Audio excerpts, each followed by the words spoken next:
Цените на нафтата повторно одат нагоре, загриженоста кај граѓаните расте. На дел од бензинските пумпи во Македонија можеа да се забележат редици возила кои побрзаа да наполнат гориво пред поскапувањето на дизелот од 5,5 денари и на бензините од £1,5 по литар. Аналитичарите препорачуваат владата активно да ја следи состојбата и ако поскапувањето продолжи да интервенира со нов сет мерки. Дел од репертоарот кој стои на располагање вклучува намалување на акцизите и ДДВ.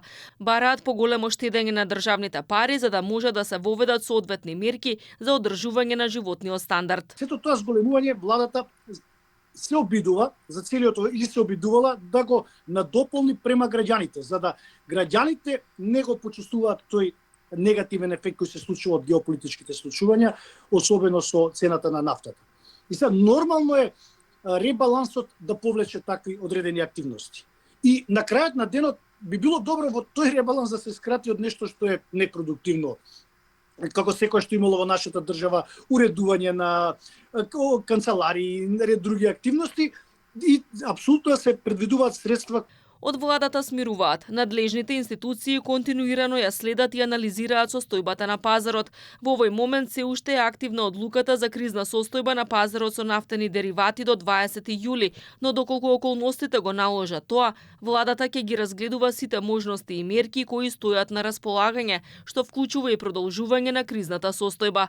Тоа е неопходно за да се носат мерки за поддршка на граѓаните. Во изминатиот период веќе беа преземени конкретни мерки за ублажување на ценовните притисоци, меѓу кои намалување на ДДВ за горивата, намалување на акцизите за бензините и дизелот, како и засилен инспекцијски надзор врз пазарот. Овие мерки се продолжени со што и понатаму се обезбедуваат едни од најниските цени на горивата во регионот и покрај тоа што станува збор за берзански производ. Државата располага со најниски цени на дизел гориво и на бензините. Од владата дополнуваат дека снабдувањето со горива е стабилно, а државата има доволно количини за непречено функционирање на бизнисот и граѓаните.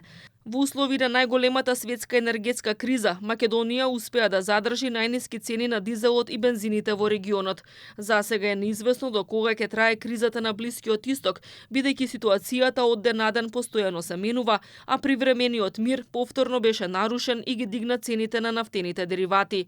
Во моментов, нафтата од типот Брент се тргува за над $87 за барел, што е значајно зголемување од 15% за само 4 дена.